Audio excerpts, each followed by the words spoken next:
আন্তর্জাতিক সংবাদে আপনাকে স্বাগতম। জানিয়ে দিব বিশ্বের আলোচিত কিছু গুরুত্বপূর্ণ আন্তর্জাতিক সংবাদ। হিজবুল্লাহ দিনভর একের পর এক ক্ষেপণাস্ত্র হামলায় কেঁপে উঠেছে ইসরায়েলের তেল আবিব। একদিনেই নিহত হয়েছে বেশ কিছু ইসরায়েলি সেনারা। জানিয়ে দিব গাজায় নিরঙ্কুশ বিজয় অসম্ভব বলে মনে করেন অধিকাংশ ইসরায়েলি। এদিকে ইসরায়েলিদের উপরে আরও নিষেধাজ্ঞা দিচ্ছে এবার যুক্তরাষ্ট্র। থাকবে মিয়ানমারের আরো ঘাটে হারাচ্ছে জান্তা প্রশাসন, বিদ্রোহীদের কাছে হার স্বীকার করে নিবে ক্ষমতাসীন জান্তা সরকার। এদিকে যেভাবে শেষ হতে পারে ইউক্রেন যুদ্ধ। সর্বশেষ জানিয়ে দিব ইসরায়েলকে যারা সমর্থন করে তারা গাজার কুকুরের চেয়ে অধম, মন্তব্য ওমানের প্রধান মুফতি। দর্শক শুনছিলেন সংবাদ শিরোনাম, এবারে জানিয়ে দিব বিস্তারিত। তার আগে আমাদের ভিডিওটিতে একটি লাইক দিন এবং চ্যানেলটি সাবস্ক্রাইব করে পরবর্তী আপডেট সংবাদ সবার আগে পেতে আমাদের সাথেই জুড়ে থাকুন। হিজবুল্লাহর দিনভর হামলায় কেঁপে উঠল ইসরায়েলের তেল আবিব। লেবাননের সশস্ত্র গোষ্ঠী হিজবুল্লাহ বুধবার ধারাবাহিক কয়েকটি বিবৃতি দিয়েছে। এসব বিবৃতিতে ইসরায়েলের নানা সামরিক অবস্থানে হামলা চালানোর কথা জানিয়েছে লেবাননের গোষ্ঠীটি। আল মাইয়ার টেলিভিশনের প্রচারিত এক বিবৃতিতে হিজবুল্লাহ জানায়, বুধবার হামলা শুরু হয় সকাল 7:30টায়। ইভেন মেনাসাম এলাকায় একটি ইসরায়েলি ঘাঁটিকে লক্ষ্য করে হামলা চালায় হিজবুল্লাহ যোদ্ধারা।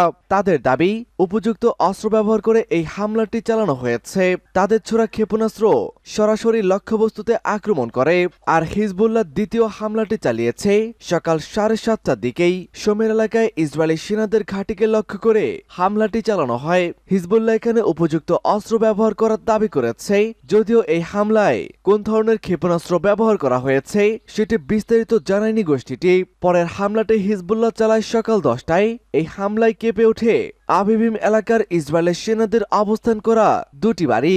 এখানেও তাদের ছোড়া ক্ষেপণাস্ত্রটি সরাসরি আঘাত এনেছে বলে দাবি করেছে হিজবুল্লাহ যোদ্ধা। গাজায় নিরঙ্কুশ বিজয় অসম্ভব বলে মনে করেন অধিকাংশ ইসরায়েলি নাগরিক। অধিকাংশ ইসরায়েলিরাই মনে করেন গাজায় নিরঙ্কুশ বিজয় অসম্ভব। খবর অনুসারে ইসরায়েলের ডেমোক্রেসি ইনস্টিটিউটের এক জরিপে দেখা গেছে 51% ইহুদি উত্তরদাতা এবং 77.5% ফিলিস্তিনি নাগরিক তারা মনে করে থাকেন এ ধরনের বিজয়ের মধ্য দিয়ে যুদ্ধ শেষ হওয়ার সম্ভাবনা অনেকাংশেই কম। জরিপে আরও দেখা গেছে বামপন্থীদের সাথে যুদ্ধে 84%, মধ্যস্থতাকারী উত্তরদাতাদের 63% এবং রাজনৈতিক বর্ণালীতে ডানপন্থীদের 55% একমত চলমান যুদ্ধে নিরঙ্কুশ বিজয়ের সম্ভাবনা অনেকাংশই কম। চলতি মাসের গোড়ার দিকে ইসরায়েলের প্রধানমন্ত্রী বেনিয়ামিন নেতানিয়াহু ইসরায়েলি সেনাবাহিনী নিরঙ্কুশ বিজয়ের প্রান্ত রয়েছে বলে মন্তব্য করার পর এই জরিপের ফলাফল প্রকাশ করা হলো। ইসরায়েলিদের উপরে আরো নিষেধাজ্ঞা দিচ্ছে এবার যুক্তরাষ্ট্র। অধিকৃত পশ্চিম তীরে ফিলিস্তিনিদের বিরুদ্ধে সহিংসতায় জড়িত উগ্র ইসরায়েলি বসতি স্থাপনকারীদের উপর আরো নিষেধাজ্ঞা দেওয়ার তোড়জোড় শুরু করেছে যুক্তরাষ্ট্র। আগামী কয়েক সপ্তাহের মধ্যে এই নিষেধাজ্ঞা দেওয়া হতে পারে। এ নিয়ে দ্বিতীয়বারের মতো ইসরায়েলিদের উপরে নিষেধাজ্ঞা আরোপ করতে চলেছে জো বাইডেন প্রশাসন। বুধবার এক মার্কিন কর্তা এবং এ বিষয়ে সংশ্লিষ্ট আরেক কর্মকর্তার বরাতে এসব তথ্য জানিয়েছে Times of Israel. Times of ইসরায়েলের এক প্রতিবেদনে জানা যায়, এবার বেশ কয়েকজন উগ্র ইসরায়েলিকে নিশানা করে নিষেধাজ্ঞা দেবে ইসরায়েলের প্রধান মিত্র যুক্তরাষ্ট্র। তাদের মধ্যে উচ্চপদস্থ ইসরায়েলি নাম যুক্ত করা হবে, তবে এবার কোনো সরাসরি কর্মকর্তার উপরে নিষেধাজ্ঞা দেওয়া হবে না। এছাড়া পর্যায়ক্রমে এ ধরনের নিষেধাজ্ঞা আরোপ করতে প্রস্তুতি হিসাবে ইসরায়েলিদের নাম সংগ্রহ করেছে জো বাইডেন প্রশাসন। এর মানে হলো দ্বিতীয় দফার পর ইসরায়েলদের উপরে আরো নিষেধাজ্ঞা দিতে পারে যুক্তরাষ্ট্র। 1967 সালে আরব ইসরায়েল যুদ্ধের পর থেকেই পশ্চিম তীর দখল করে রেখেছে ইসরায়েলি সেনাবাহিনী। গাজা ছাড়াও এই পশ্চিম তীর ও জেরুজালেম নিয়ে স্বাধীন ফিলিস্তিন রাষ্ট্র গড়ার স্বপ্ন দেখছেন ফিলিস্তিনিরা। মিয়ানমারে আরো ঘাঁটি হারালো জান্তা প্রশাসন। জান্তা হটাতে প্রস্তুতি নিয়ে মাঠে নেমেছে মিয়ানমারের বিদ্রোহী গোষ্ঠীগুলো। তাদের রুখতে বেশ হিমশিম খাচ্ছে ক্ষমতাসীন সামরিক জান্তা। ইতিমধ্যে অনেক ঘাঁটি দখল করে নিয়েছে বিদ্রোহী গোষ্ঠী। শনিবার থেকে সোমবার 3 দিনের যুদ্ধে দখল করে নিয়েছে দেশটির 3 প্রদেশ ও 2 অঞ্চল। কাচিন, মোনা রাজ্য, রাখাইন সহ সাগাইন এবং বাগো অঞ্চলের বেশ কিছু ঘাঁটি এখন বিদ্রোহীদের দখলে। নিজেদের বিমান ঘাঁটি রক্ষা করার জন্য জান্তা দল 60টিরও বেশি বিমান হামলা চালিয়েছে, কিন্তু শেষ রক্ষা হয়নি। টানা এ সংঘর্ষে 6 বেসামরিক নিহত হয়েছেন। আহত হয় আরও কমপক্ষে 15 জন। বুধবার ইরাবতীর খবরে বলা হয়েছে, আক্রমণের তথ্যগুলো পিপলস ডিফেন্স ফোর্সের এবং জাতিগত সশস্ত্র সংগঠন থেকেই পাওয়া গেছে। সোমবার কাচিন রাজ্যের মান্দেলাট মিটকিনা রোডের সেনাঘাটির লড়াইয়ের পর বিদ্রোহী যোদ্ধারা দখল করে নিয়েছে। কাচিন ইন্ডিপেন্ডেন্স আর্মি এবং কাচিন রেজিলিয়েন্স পিপল ডিফেন্স ফোর্সের সমন্বিত আক্রমণে মানসি টাউনশিপের শিক্ষাঙ্গে গ্রামের ঘাঁটি দখল করে নিয়েছে তারা।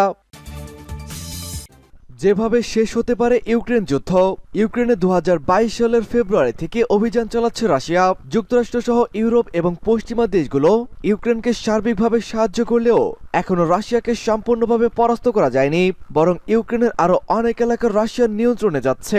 রাশিয়ার এই অভিযানের 2 বছর পূর্ণ হবে আগামী 24 ফেব্রুয়ারি। এর ঠিক কয়েকদিন আগে ইউক্রেনের পূর্বাঞ্চলের ডোনেস্কের প্রবেশদ্বার হিসেবে খ্যাত আভদিভকার মতো গুরুত্বপূর্ণ শহর রাশিয়ার নিয়ন্ত্রণে যাওয়ার পর এই প্রশ্ন উঠেছে, মস্কো কি এবার ধীরে ধীরে তার লক্ষ্যের দিকে এগোচ্ছে কিনা। বিশ্লেষকদের মতে এ যুদ্ধ সহজে শেষ হচ্ছে না, দীর্ঘ যুদ্ধের রূপ নিতে পারে এটি। তবে যে কোনো যুদ্ধের মতো এটিও যে একদিন শেষ হবে, তাদের মধ্যে 4 উপায়ে এ ধরনের যুদ্ধ শেষ হতে পারে। ইসরায়েলকে যারা সমর্থন করে তারা গাজার কুকুরের চেয়ে অধম, মন্তব্য ওমানের প্রধান মুফতি। ওমানের গ্র্যান্ড মুফতি শাখ Ahmad bin Hamad Al Khalili বলেছেন, দখলদার ইসরায়েলকে যারা সমর্থন ও সহযোগিতা করেছে তারা গাজার কুকুরের চেয়েও খারাপ। তিনি সামাজিক যোগাযোগ মাধ্যম এক্সে এক বার্তায় লিখেছেন, গাজায় স্থল হামলায় অংশগ্রহণকারী ইসরায়েলি সেনাদেরকে গাজার রাস্তার কুকুরগুলো কামড়ে দেওয়ার চেষ্টা করেছে বলে হিব্রু গণমাধ্যমে খবর প্রকাশিত হওয়ার পর ওমানের মুফতি এসব কথা বলেছেন। শায়েখ Ahmad bin Hamad Al Khalili আরো বলেছেন, গাজার রাস্তায় ক্ষুধার্ত কুকুরগুলো ইসরায়েলি সেনাদেরকে উৎপাত করেছে। কুকুরগুলো অন্তত দখলদার সেনাদেরকে সহযোগিতা করছে না। ওমানের ওই বিজ্ঞ আলেম প্রশ্ন করে বলেন, সত্যের পথে যারা আছে তাদেরকে সমর্থন ও সহযোগিতা না করে যারা ইহুদিবাদীদেরকে সমর্থন দিচ্ছে তাদের কি আল্লাহর ভয় নেই? তারা কি আল্লাহর প্রতিশোধের ভয় করে না? তারা আর কতদিন এভাবে উদাসীন থাকবে? পাশ্চাত্যের দেশগুলো পাশাপাশি অনেক মুসলিম দেশও ইহুদিবাদী ইসরায়েলকে নানা উপায়ে সহযোগিতা করছে বলে ইসরায়েলি দৈনিকগুলোতে লেখালেখি হচ্ছে।